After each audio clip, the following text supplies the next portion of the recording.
Good evening if you're here in Europe, good afternoon on the East Coast, good morning if you're where our guest is right now on the West Coast. I'm Daniel Benjamin. I'm the president of the American Academy in Berlin, and I'm delighted to welcome you to tonight's online discussion, The Crossroads of Democracy, the 2024 U.S. presidential election with Professor Lynn Vavreck. Lynn and I will discuss at least as I find, the bewildering dynamics of the 2024 presidential election and such questions as whether Americans' evident belief that Joe Biden is too old to be president for another term, and whether, despite his apparent romp to the Republican nomination, Donald Trump is actually showing weakness within his own party, and of course, whether the country will vote for a man facing 91 felony charges. And we will touch on many other questions as well. So I probably speak for many, if not all of us, when I say that the fifth or sixth or seventh consecutive most important election in our lifetimes is both thoroughly engrossing and absolutely exhausting. America is profoundly divided, with both sides claiming that the fate of our democracy will be decided in November. There is wide agreement that this election is about what it means to be American and which set of values will define our country's future. The outcome of this election also will have ripple effects not only throughout the United States, but also globally. And in the year of elections, where people are going to the polls everywhere, where some 2 billion people around the world will cast a ballot, there's probably no election anywhere that is being so closely watched. And sitting here in Berlin, I think it's fair to say that at least here in Germany, the American election is hovering very near the top of citizens' concerns, maybe even a greater concern right now than the war taking place just a few hundred miles to the east. The implications, of course, for German and European security of the American election are enormous. And that is why we at the Academy are spending a lot of time and effort connecting with others within Germany, the US, and around the world on this topic. And that's why we're thrilled to be part of the Road to the Election series. Running from January of 2024 to January of 2025, the Road to Election series is a collaboration of over 25 transatlantic organizations and political foundations. And the goal is to host in-depth discussions and foster a vibrant exchange of ideas in the lead up to this pivotal election. Let me now turn to our speaker. I'm really delighted to welcome Lynn Vavreck to answer the very hard questions that I just asked and many more. This is also something of a tradition now. Lynn participated in an Academy Zoom just like this one in the fall of 2020. And she was so great that we had to have her back.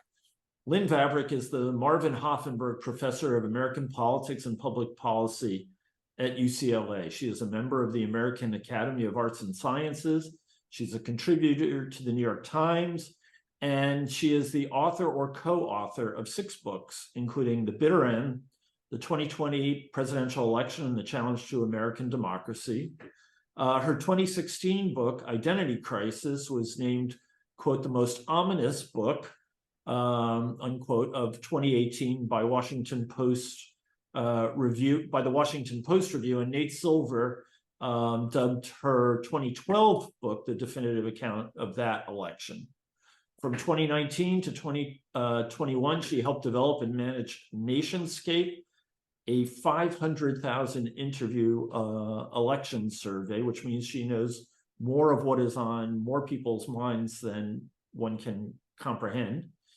She currently runs the UCLA COVID-19 Health and Politics Project, which is a collaboration between physicians and social scientists at UCLA and at Harvard. Lynn holds a PhD in political science from the University of Rochester, and she has previously taught at Princeton and Dartmouth. And Lynn, it is absolutely a pleasure to have you back. Let me just say to the audience for a little bit about the housekeeping. We'll talk for about 30 or 40 minutes, after which we will open up to questions from the audience. If you would like to ask a question, please type your question in the Q&A part of the Zoom platform, and you can start doing that at any moment. So, Lynn, what do you think about this election? Well, first of all, thank you for having me. It's wonderful to be back with you, even virtually, and not during a pandemic. So it's great to be here. And I think there's so many things that we could talk about, but we'll hit some of the highlights and then maybe we can unpack them. So what do I think about the 2024 election? We're in this state of the process right now where we're settling on the party nominees. And I think that, barring anything super unusual, those nominees are likely to be Joe Biden in the Democratic Party and Donald Trump in the Republican Party. And so once that is settled, we'll kick off the general election campaign. It's unusual because this is a presidential election in which we have two people running who have previously been president. So Joe Biden is the literal incumbent, but Donald Trump is also an incumbent president. And so we'll have two incumbents running against one another. That is very unusual. And so that's an important thing I'm sure will come up in the hour as we continue talking. It has some peculiar features. So we'll have these, and they've run against each other before. So that's another interesting element. But that was during COVID. And that campaign was very unusual because of the limitations on contact and the kinds of campaigns they were able to run. And so we'll want to think a little bit about that. Even though it's a repeat, it is essentially going to be different in terms of what they do, the actual campaign. But having said all of that, it is not going to be very different in terms of its content and possibly even its outcome. So 2016 looms very large as the year that was different from all previous elections since, let's say, the 1950s, the New Deal in the United States. That's a turning point. But since 2016, we've basically seen county by county, there are 3,200 or so some counties in the United States. County by county, these elections are replays. 2020 was a replay of 2016. I suspect 2024 will be a very close replay, county by county, of 2020. And so where that leaves me is thinking that this election is going to be decided on a razor-thin margin. And so I know that people are going to have lots of questions about, is this going to matter? Is that going to matter?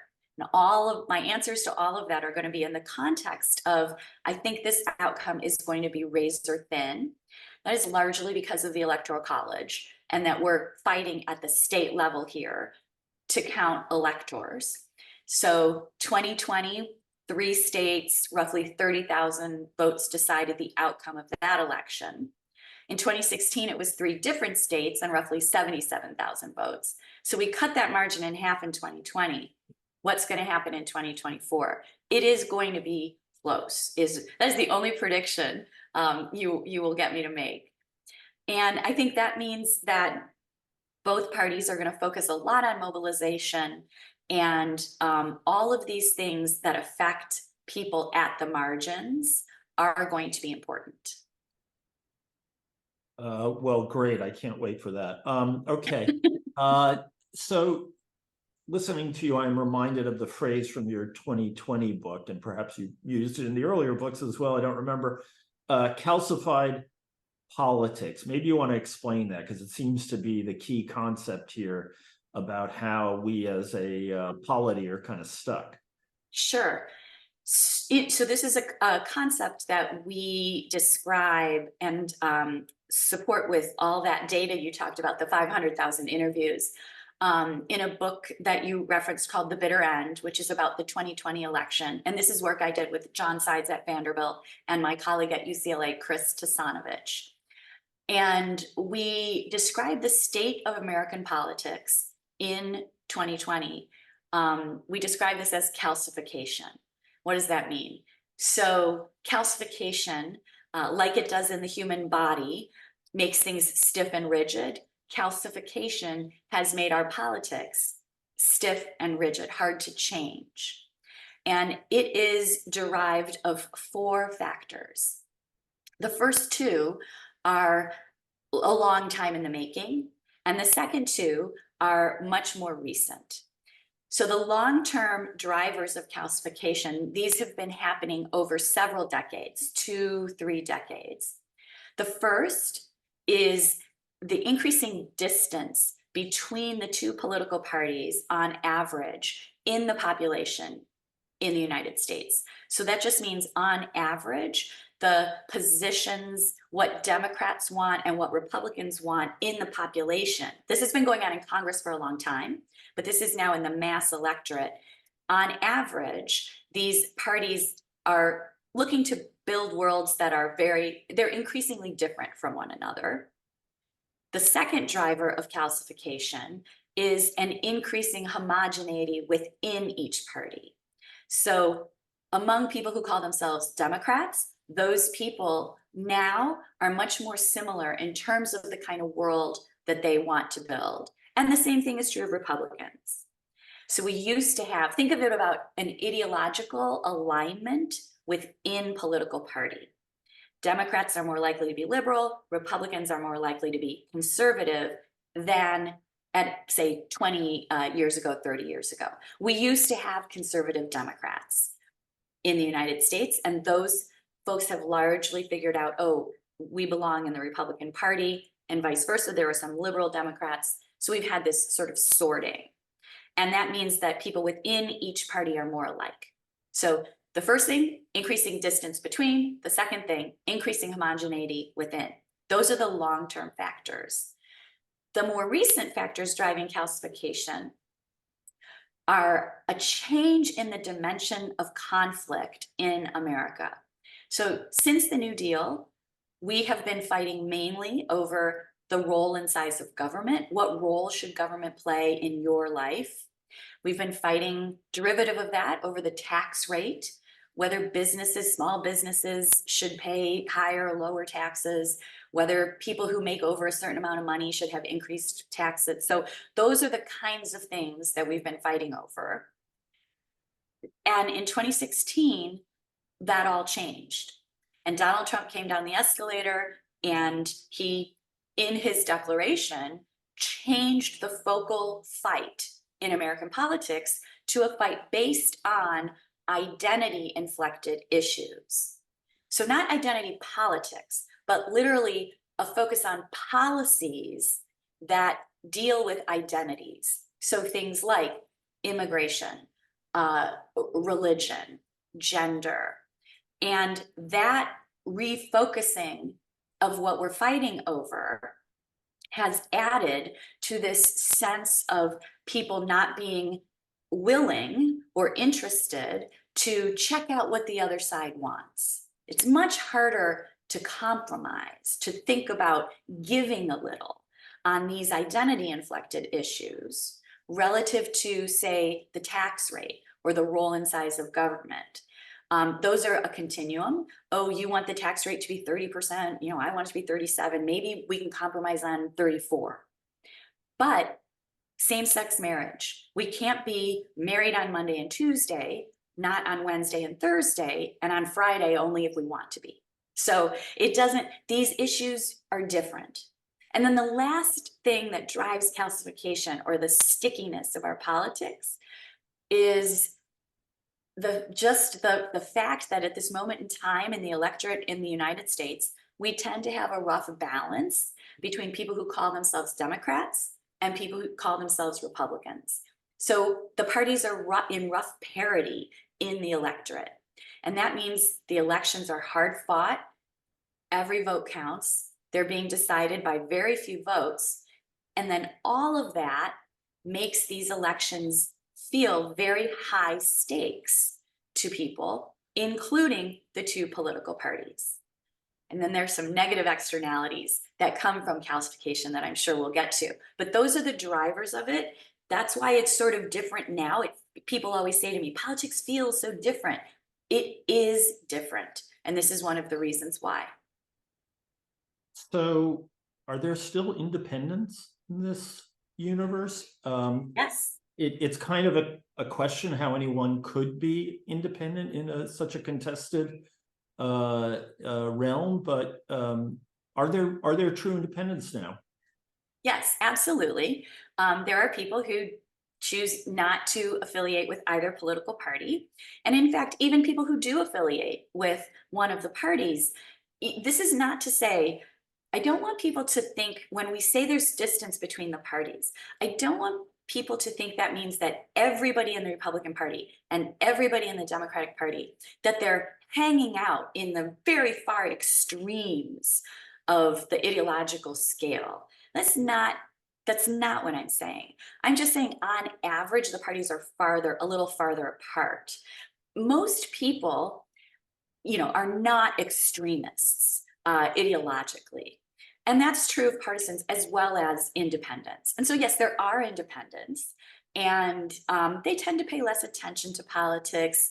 Politics is a little less important to them.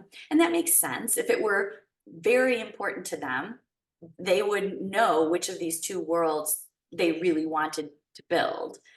But they're important to the outcome of the election. Right. So does what you've termed calcification mean that all those algorithms, all those calculations that various colleagues of yours made in the past that factored in, above all else, the state of the economy, is that just by the boards? I mean, Democrats are looking at the economy now and saying, we're going gangbusters. We're the envy of the world. We have about 3% growth. We create jobs like never before. Consumer confidence is up. Even wages, which were stagnant forever, are going up. And yet the country doesn't seem to believe it, except for those Democrats.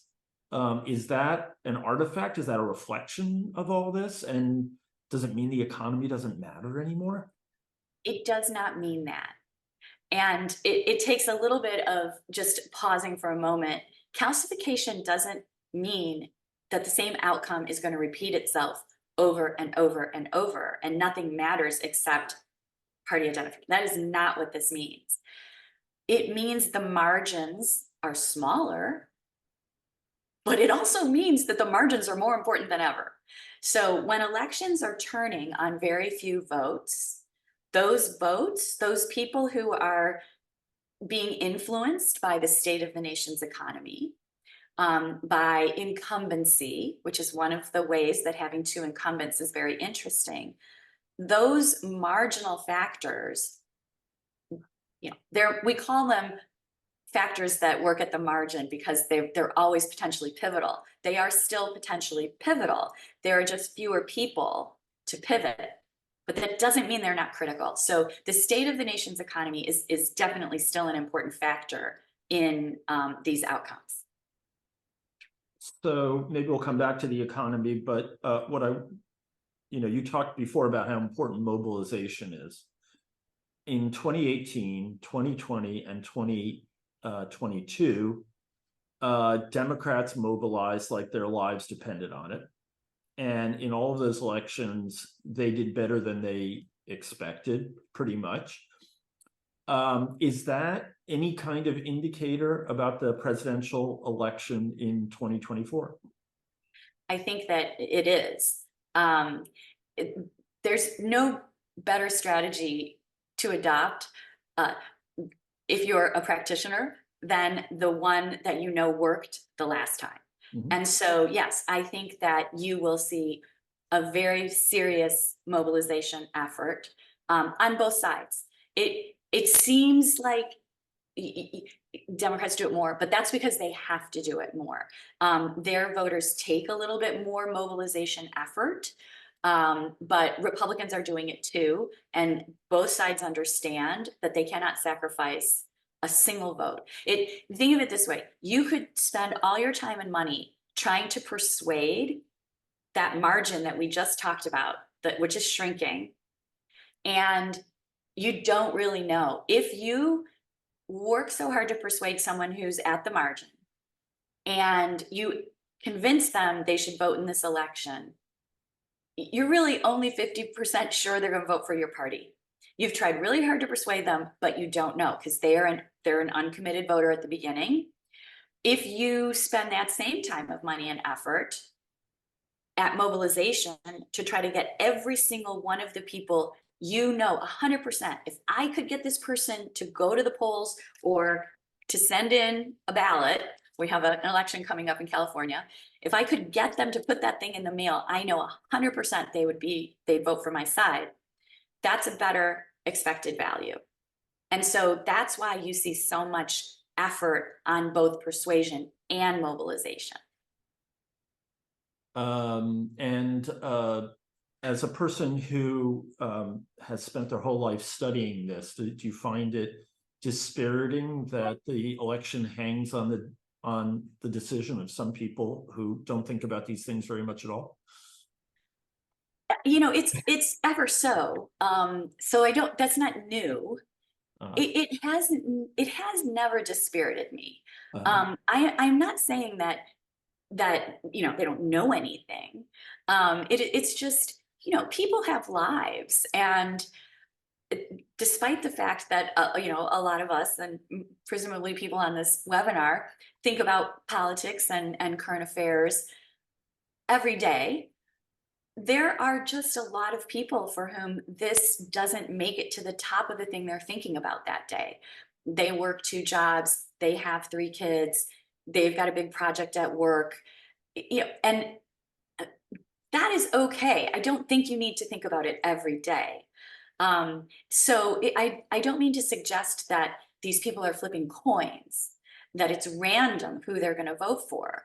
They are being influenced by the world around them and by the candidates in front of them. And there's good evidence that attributes of the candidates do influence people who are, we would say, on the margin, perhaps even more than those attributes influence partisans.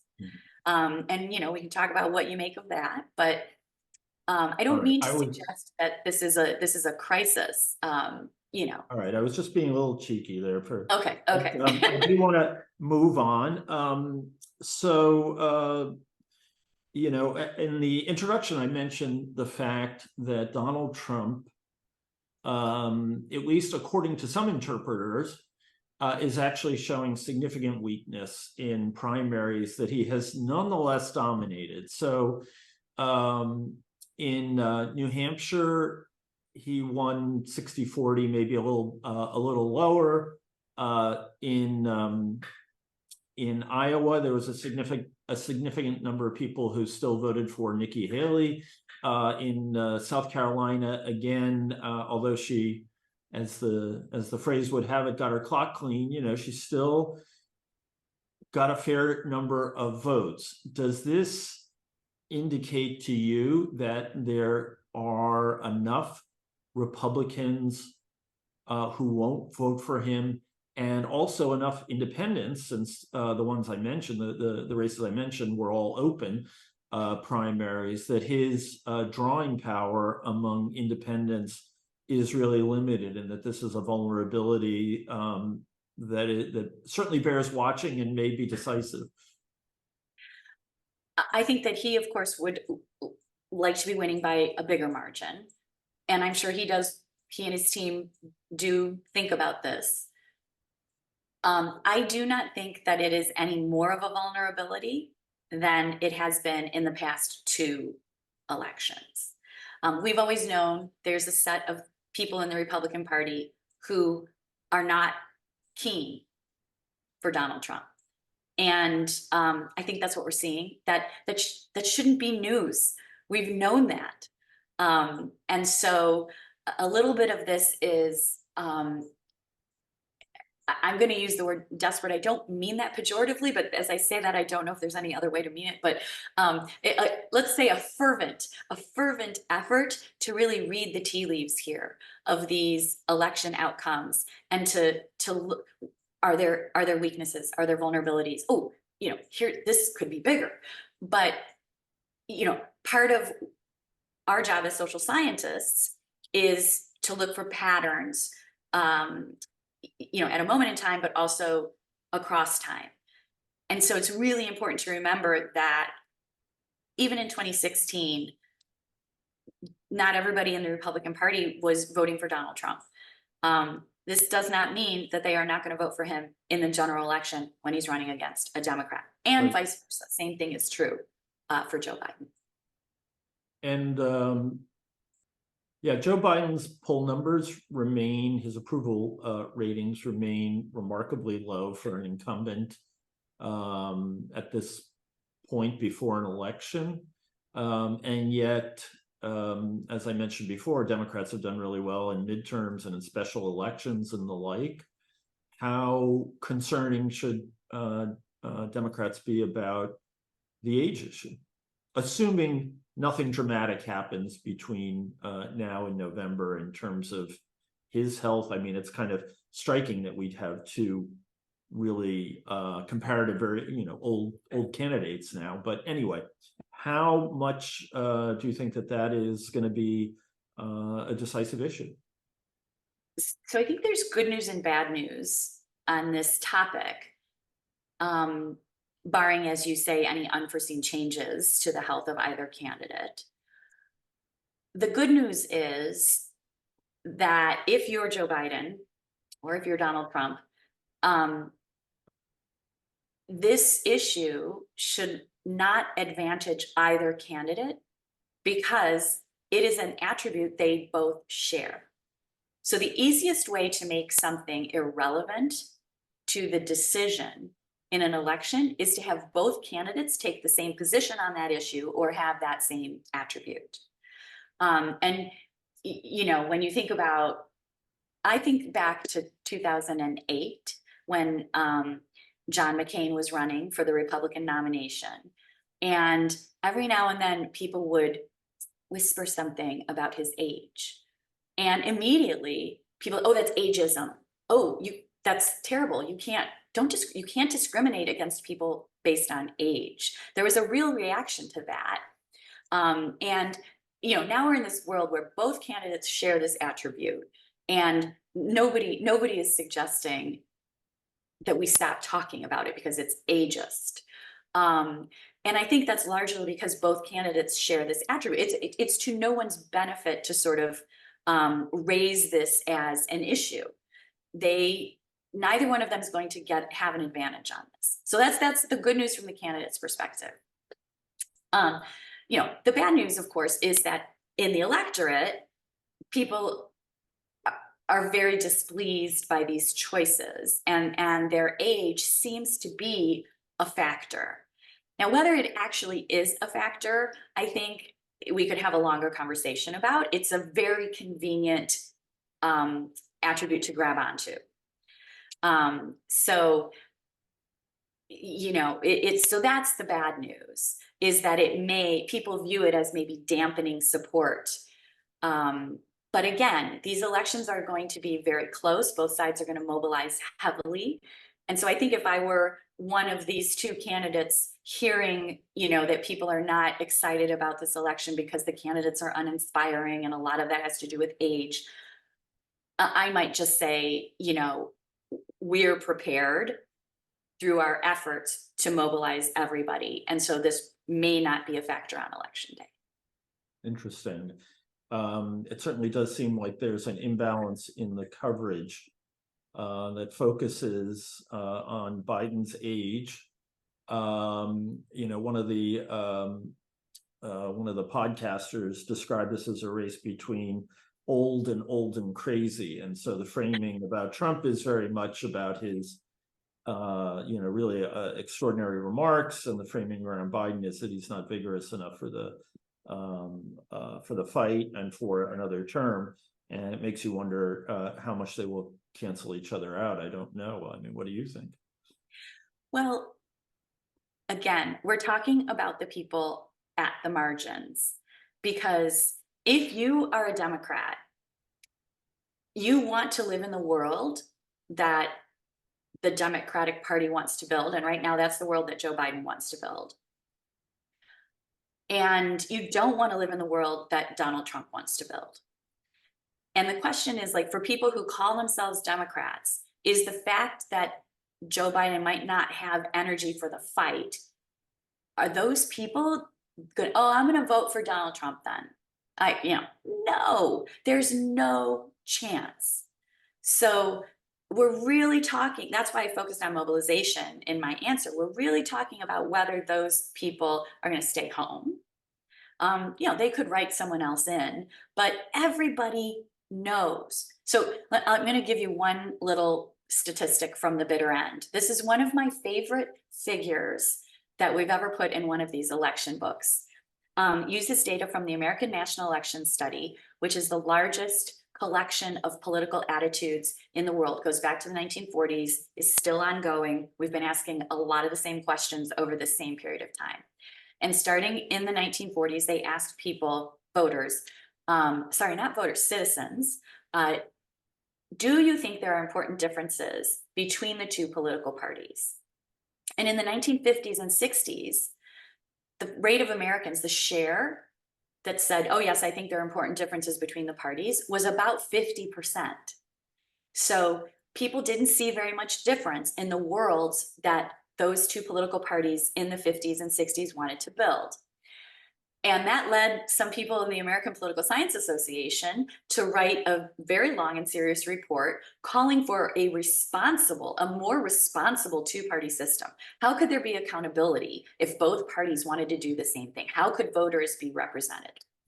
Fast forward, we move over all those decades, and the trend is increasing numbers of people see difference. We get to 2020, they ask the same question.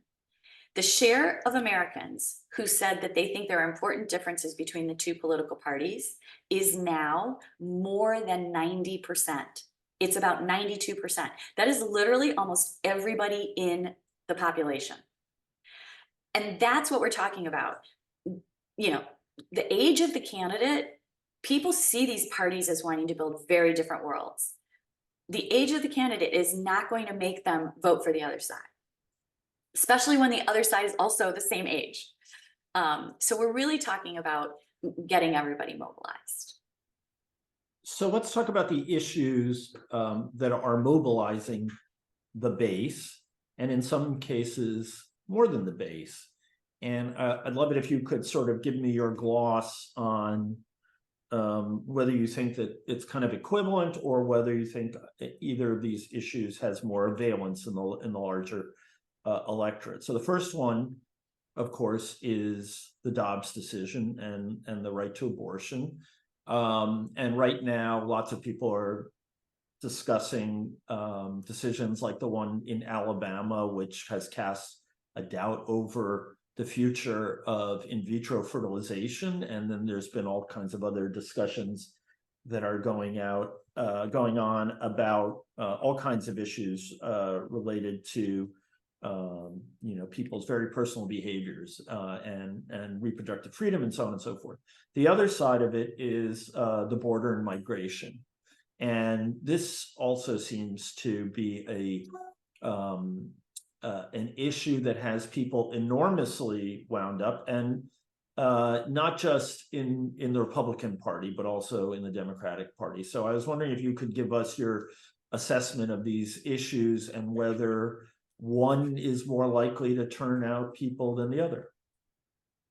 Yes. So two parts to that, to my thoughts on this. The first is that these are not new issues. And so we want to think about people having already thought about their positions on these issues and decided which party more aligned with their view. So even coming into recent changes and events, people were pretty well sorted into political parties based on these issues. But then the second part of this is it does seem like, if we look at the last several elections that you've been mentioning, that the Dobbs decision really was a net gain for Democrats. And that I don't see any reason that won't continue. The border and immigration, I think, is slightly more complicated, because I think that more people than in 2016, more people today understand the importance of a policy on this subject getting in place, a workable policy getting in place. That sort of status quo may be unsustainable. We have to do something. So more people, I think, understand that today than did in 2016.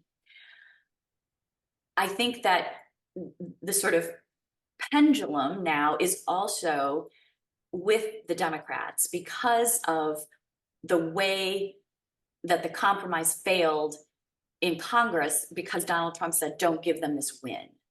Okay, so that's like, that actually, I think, is a win. Not the policy win, but it may be a tactical win for Democrats. But it isn't quite the same as Dobbs, because what Donald Trump has done repeatedly, and I am sure will do again, is he uses this policy and these issues to prime fear in the electorate. And those kinds of emotions are very powerful. And he will do that again. And so that's going to make the border, they're both, I literally think both candidates are at the border right now, at the US border right now, in different places. But they have very different ideas about these policies. So I think this issue is going to be, as it was in 2016, a huge part of this conversation in 2024. Okay, so just to pin you down a little more, your view is that Trump's apparent demand of Speaker Mike Johnson that they not go through with the bill that the Republicans had said they had to negotiate, that will boomerang and hurt Republicans because they will be seen as playing politics with a vital national interest. I think in the right messaging hands, that could boomerang. Yes. Yeah. So I do want to just remind viewers to start sending in their questions. I have one or two more for Lynn, and if you don't send in your questions, I'll have a dozen more for Lynn, but please do.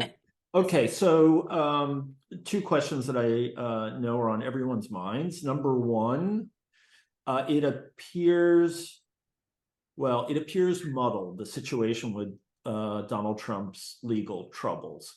The Supreme Court yesterday, much to the disgust of many, seems to have played into the delay strategy that Trump has established, and is not going to hear, first of all, is going to hear arguments on his claim of wide-ranging immunity, and that's not going to happen until the 22nd of April, and there may not even be a ruling until the session comes to an end, I believe, in June, which means that getting the January 6th trial going before the election is seeming more unlikely, not impossible, but unlikely. The case in Florida having to do with Trump's retention of incredibly sensitive documents also seems unlikely to get back on track. And that essentially leaves the New York trial on his business practices and on hush money for a porn star. That will start late in March. And we don't know what's going to happen in Georgia, which seems to have gone down a rat hole on the question of the prosecutor's conflict of interest by having a personal relationship with another prosecutor. Lots of people said in polls, I mean, in some polls, up to 30% of Republicans that they would not vote for him if he were convicted of felonies. How do you size this up today? My guess is that we will be still talking about these exact same things in September and October. It's hard for me to imagine that we have resolution on any of these things. And when I say resolution, I mean like that the trial is over. Right. By when people begin to send in their ballots. So, and I just don't think that is a surprise. Again, like anybody who's followed any kind of trial, whether as a participant or, you know, on a television show, not Law and Order, those happen very quickly. Maybe that's part of the problem, but these things always take time, and there are always delays, and there are always arguments, and they always get rescheduled. And there's always this judge or this attorney, or in this case, the defendant has to be in another place and has a conflict and a prior, this always happens. Now, I guess we might have expected that because this is so important, all of the normal things that would cause delays ought to be overcome. And maybe that's a reasonable expectation. But given that you know that one side's strategy is going to be to pursue delay, it's not terribly surprising that we won't know about convictions before the election. And I just think that is the world I'm willing to bet a decent amount of money that that's what's going to happen. So, okay, so you've answered the question about the likelihood of there being trials or not. I guess the question remains, though, let's make the wild assumption that he's convicted in New York, where there are many charges. Many people view that as the most political of the cases, but it's still it's a very serious trial that he's on there.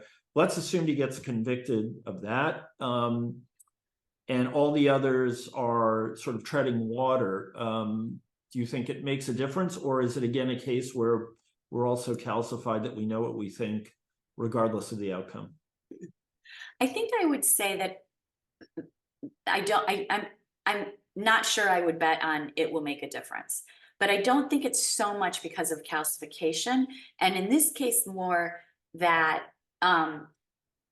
people have already baked in this evaluation that, oh, maybe campaign money was used to do this thing that is illegal, but to try to win the election. This is baked in to people's evaluations of him already. And we already know what he is going to say. If that happens, we know what he is going to say. He is going to look at his supporters, to whom, by the way, do not forget, he is a hero. He is a hero to his supporters. And he is going to say to them, I told you I would do anything to win this election for you, to prevent them from building the world that they want to build, that you don't want to live in. I told you I would do it, and I did anything. And I'm going to have to pay the price for that, but I'm going to pay it for you. And he'll say, no other politician has ever given you this much. No other politician has, put themselves in this kind of precarious position for you. Nobody except me. This is what he's going to say. And I don't know why we would think that that is going to turn people off who are supporting him. Right. Again, now, maybe a few, and we've already said this election is going to turn on very few votes. So, that's always should be in the back of our minds, that this is likely to be razor close, that any little thing might move us across that 33,000 vote threshold. So, so when I feel like when people ask me these questions, could this make a difference? They're asking in a big way. And I don't think the answer is this is going to make a difference in a big way. But could it move 10,000 votes in Michigan or Georgia? Maybe. And could that be pivotal? Yeah, maybe. So, yes and no. Well, you're frustrating all of my efforts to get, a concrete prediction, but then I guess they told you in graduate school that a prediction is folly. So, or at least predicting the future is folly. Okay, so I'm going to take one of the viewers' questions. I'm going to modify it a tiny bit and just say the role of money in elections. Do you think that it is as important as it was? And in particular, with Trump having raised relatively little, much of it going to his trials, And with state Republican parties being in a fair amount of disarray and underfunded, do you think that this makes a difference, or is it again a difference just at the margin? So it's interesting. You know, 15, 20 years ago, when people would talk about money in politics, the only thing was we need to get money out of politics. And, you know, we used to federally finance presidential elections in America until 2008. And, you know, Barack Obama changed all that. He said, I don't want the federal, I think I can raise more money on my own. And since then, like, no one has gone back.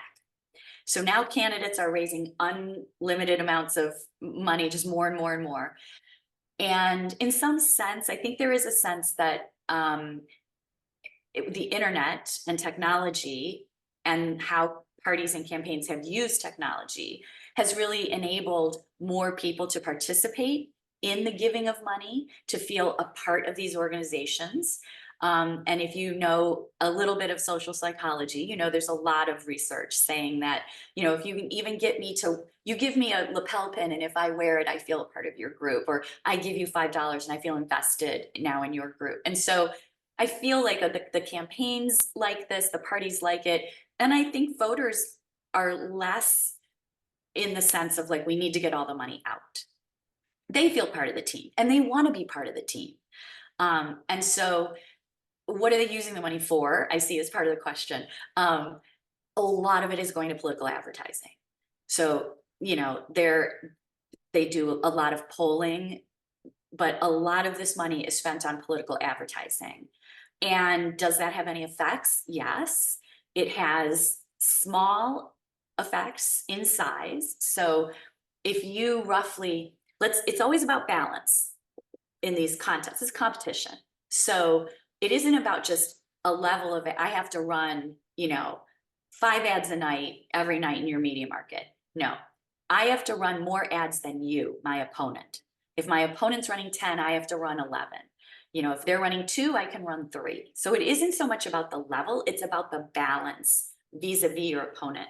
So if you out advertise your opponent by, you know, quite a decent number of advertisements, you could get maybe a boost in your vote share in a presidential election, way less than 1 point. So let's say, you know, say it's like a half a point or so, plus or minus, less than a point. That's not nothing. These elections are turning on incredibly narrow margins. But the other thing about that effect is it's going to go away really fast. So when you think about like, why is there so much advertising? People always say, I hate, you know, I live in Ohio and I turn on the television and all I see are these, you know, campaign commercials. That's because the effect goes away fast. And they know they cannot cede the game to their opponent. So they have to keep advertising. It's the same thing Coca-Cola and Pepsi do. Coca-Cola is such a well-known brand. Why do they have to advertise? They do. If they know if they turn it off, they're going to lose market share. And the same thing in politics. So the money is affecting these outcomes, but again, not in huge ways, in small ways. This is the old, you don't have to outrun the bear, you have to outrun the other guy paradigm. Yes, yes, exactly. So a question that is of particular interest to Europeans. Do you think that Ukraine will be a big issue in the campaign? I think it depends on what you mean by big. I think that the candidates, so let me start here. Foreign policy has hardly ever been the main focus of a US presidential election, even during the Vietnam War. So it is not going to be the main focus. But, and just to put a pin in that, the main focus, I think, will probably be these identity inflected issues that we've been talking about: abortion, immigration, you know, possible bans based on religion. You know, you never know what's going to come into this bucket of identity based things. But I do think that the war in Ukraine is likely to be a part of the campaign conversation because the candidates have such different views of America's role in the world. And that is likely to be a way that they really can distinguish themselves. They also have very different views on these identity inflected policies as well. But I think that it will not be ignored. I think that's maybe the way to think about it. But I don't think it's going to dominate the discourse in the election. So let me ask a follow-up question. So you're absolutely right, of course, that foreign policy never or has almost never been determinative except during major conflicts. But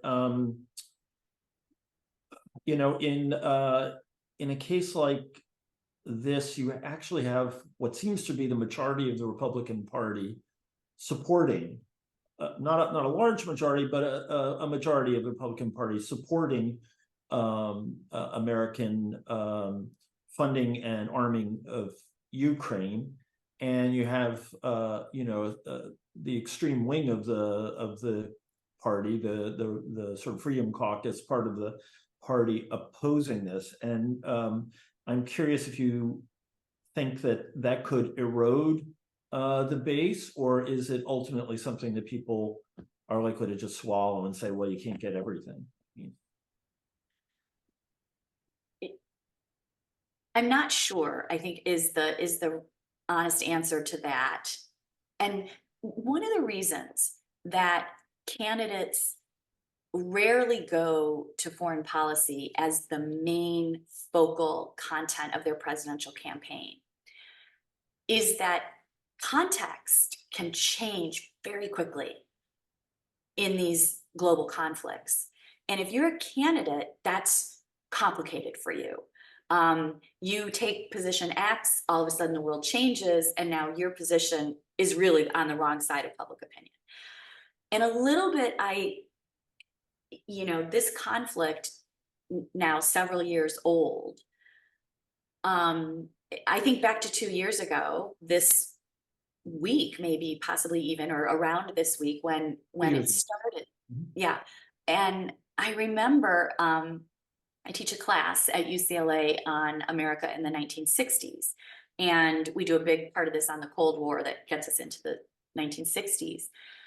And I remember changing my lecture that day to focus the students on something that Putin had said about possibly, saying to the West, don't meddle here because, I've got weapons that I'll gladly use. Stay out. And then, and that was a very scary moment, I thought, globally. But then 2 years, it goes on, and then that's not happening, it's not happening. But then I think just this morning here, he made the same statement.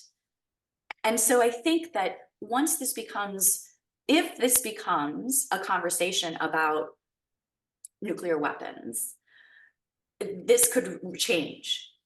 And that might be a situation where it's such an important issue to some people that it might make them think about, I can live in the world that either Joe Biden or Donald Trump wants to build, even though I don't like most of that world, if it means, we keep peace or we stand up to Russia, whatever your position is. But that could really focus it and drive this issue up in importance in people's minds. Interesting. That was, of course, Putin's response to the French president's remarks about the possibility of sending NATO troops or national troops from NATO members to fight in Ukraine. So you have said on many occasions, without ever being challenged, that this will be a very, very close election, and we are a deeply divided country with some parity in terms of numbers on both sides. But the fact is, the last two elections were not close in the popular vote, and in both of those cases, it was 7-8 million votes. And I know your specialty is the race itself, but I'm wondering how you feel about the Electoral College at this point in your career, and on the fact that it has, enforced this closeness and this narrowness, and it perhaps has even helped drive partisanship. Yeah. When I think about this, I think of it in two ways. The first is, well, let's say three ways. The first is that these are the rules of the game. The candidates know it, voters know it. And so, to sort of say, oh, but if there were different rules, oh, if the football game was decided by who allowed the fewest number of yards, we would have won, even though the other team outscored, okay, but those aren't the rules of the game. And you know the rules going in, so you can't be super disappointed that you didn't win based on yards allowed. So part of me is that everybody understands these are the rules. Okay, but the second part is, should they be the rules? So is this democratic institution making it difficult for citizens to be represented and hold their elected officials accountable? So is this, has it become a detriment to representation? And I'm not sure that the answer to that is yes, but I think it might be yes. But the third way I think about it is through the lens of what we have heard a lot about in the last 8 years, which is election fraud. And one of the things that the Electoral College does is it really limits the ability of a nefarious actor to come in and influence the election and have a fraudulent outcome. So what do I mean by that? If we had a nationwide popular vote, a nefarious actor, that could be domestic or foreign, needs to know where are the population centers. Oh, Los Angeles, New York, Houston. Meddle with the voting machine, however you think nefarious actors do this, and swing votes in major population centers by, all you need to do is, interfere with those ballot boxes or the mail or the voting machines in that one place. And you always know where those places are because that's where people live. If we have the Electoral College, it becomes slightly more complicated. If you interfere in Los Angeles, you're only affecting the outcome in California. I use only there, but and that really wouldn't be a very smart place to interfere because California is not going to be close or pivotal. So the first thing you have to decide is, where should I be? Where is going to be pivotal? Where do I have a chance of, changing the right number? You have to figure that out. And then you have to go to multiple places with different machines, with different outcomes that vote in different methods. So I do think it makes it's a little bit of insurance against nefarious actors. And people seem to be very worried about that. And I feel like a move to a nationwide, electorate popular vote would open up a lot. I would be much more concerned in that space than I am in the Electoral College space about fraud.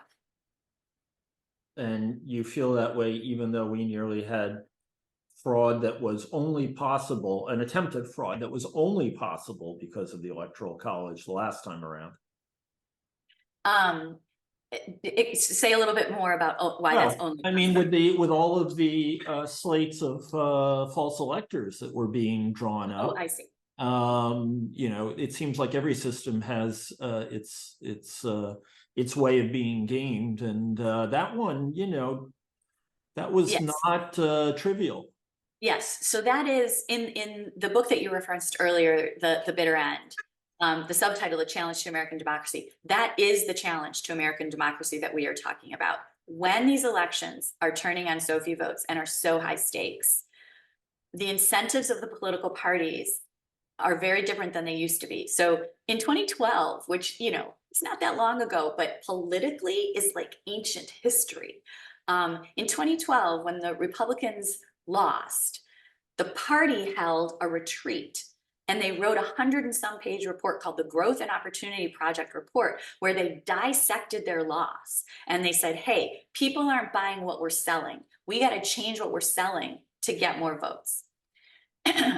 Now, you lose by 33,000 votes. There's no incentive for that party to go back and say, hey, we got to dissect our laws. People aren't buying what we're selling.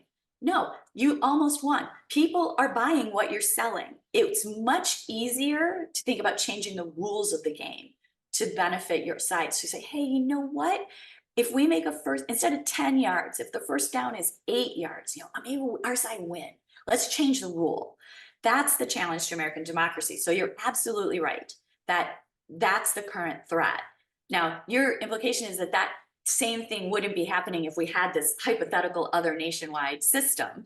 And maybe it wouldn't be, but whatever that's, there's still going to have to be some way for every state, every county to certify the votes coming in. So there might be other opportunities to do that kind of stuff. I don't think parties are just going to stop thinking about that, because the system changes. Well, it's interesting you brought up the 2012 document, because that was the moment when the Republican Party thought, we're not attracting minorities in any way, shape, or form, and America is turning brown. That was the phrase, one form of the phrase, and we need to do better with minorities, above all with Latinos, but also African Americans, and so on and so forth.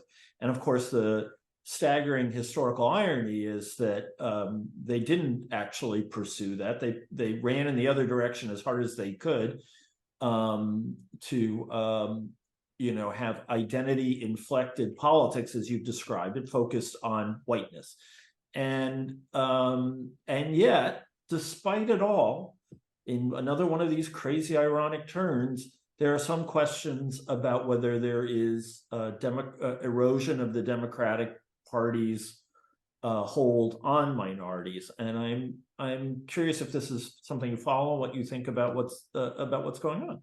Sure, I'll try to be quick because I know we're running out of time. Yeah. But I want to just push you a little bit on they ran in the other direction. I think they didn't, but one person did. So if you think back to 2016, there were like 17 people running for the nomination, and most of those people running were not offering the same kinds of ideas as Donald Trump. So, part of me, I love thinking about what does America look like if, Trump had decided to sit out 2016. Who would have been the nominee out of 2016, and where would we be? I don't think we would be in the same place we're in right now. And I love spinning out those counterfactual worlds. But I do think about this, people ask all the time, and a lot of people in political science are thinking about, these voters sort of sorting, moving out of the Democratic Party into the Republican Party. Why is it happening? And I don't think the answer is much different than the answers we've been talking about for the last hour, which is the parties want to build very different worlds. And there are people in America who have very different attributes on race, gender, ethnicity, who want to live in the world that Donald Trump wants to build. That, for some reason is very hard for people to understand, but I don't think it needs to be much more complicated than that. The other thing I will say is that we didn't go back to the economy, but I want to say one thing about it before we have to go. People in America also seem mystified that voters say, oh, I was so much better off when Trump was president than I am right now, despite all of the good features of the economy you mentioned at the top of the program. And I think what people forget is that the Trump administration put a lot of money in a lot of Americans' pockets during COVID. The real disposable income numbers leading up to the 2020 election were off the charts for the last 70 years. And so it is not wrong on average for people to say, I had more money when he was president. They did. The government gave it away to mitigate the COVID crisis. To to every person, but also to certain industries, to farmers, to, so that's not wrong.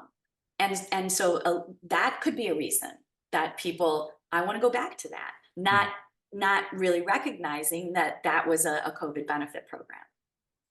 Okay, so I want to wrap up with one last question and then some closing remarks. And that question is two-pronged. Since you've had all the two different factors before, I'm going to ask two-pronged one. How do you feel about the security of the election?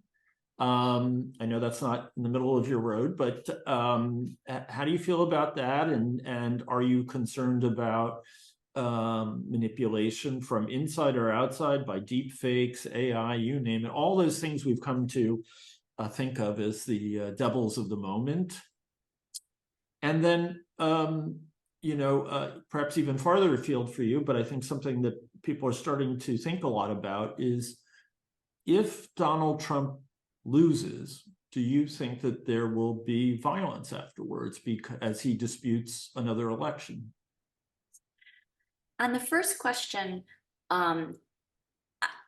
holding AI aside for a second, the administration of the election, I have very high confidence in the secretaries of states and the election administrators at county levels in the United States, and then the local election workers who are putting on these elections and whose responsibility it is to get the votes, tabulate them, calculate them, and report. I have very high confidence in all of that. And all of the research, you're right that I don't do this work, but all of the research I've seen, some of it from my colleagues at UCLA, suggests that all of these people, regardless of their political party, they regardless even of whether they're elected or appointed, they're doing the job well. And it's very difficult to find instances where things have gone wrong because of election administrators. So I have high confidence there. AI, I think, is a whole different situation. This robocall in New Hampshire, the fact that people picked up on it quickly and were able to. You just describe it for a second.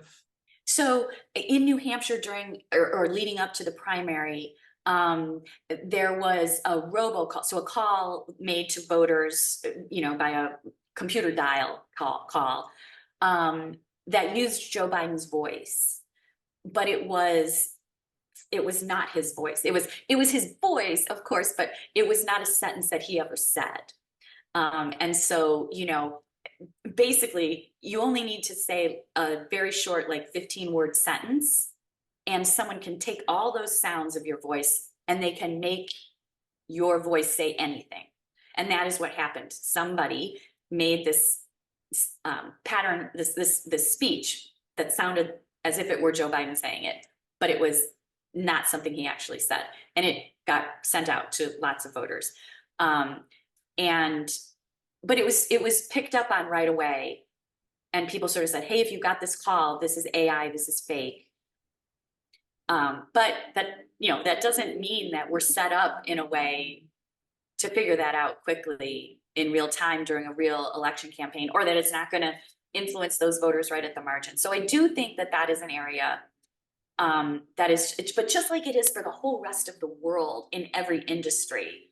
I mean, in education, there's not a committee meeting I go to at UCLA where AI doesn't come up, whether it's about in the classroom, whether it's about admissions and those essays that students are, it's just disrupting everything. And so I feel like it's the same here. We need to be thinking of solutions. On the what if he loses, I think a lot will depend on Donald Trump. If he concedes the election, then probably there will not be another insurrection or just violence in places, in cities and towns. But I'm not sure that will happen. If he doesn't concede but doesn't call for action, that will be another scenario. I think my major concern would not so much be an orchestrated, if he orchestrates something, it's going to happen. But my concern would be at the very local level, that people in towns and communities across the country in some way either, threaten or, perpetrate violence against their neighbors who are working at the polls or who work for the county board of elections. And this happened in 2020. And it's devastating. If you listen to some of the recordings of the voicemails, everyone can listen to the January 6th testimony and hear the stories that these people who are servants, they're public servants. And that I think can go badly in a way that we haven't seen yet, but would not be very difficult to imagine it going badly. I worry about that. Yeah. So you're not that worried about all those stories about intimidation leading up to the election of election workers? I think that's a concern too. And I just, God bless these people for doing these jobs. In some cases, their children, they got voicemails threatening their children at school. And they did not resign their positions. And, we need people administering elections for democracy in America to keep going. And that people are still willing to do these jobs. I think they're the true heroes of American politics. Well, that on that point, in a deeply divided nation, we will agree and agree entirely and wholeheartedly.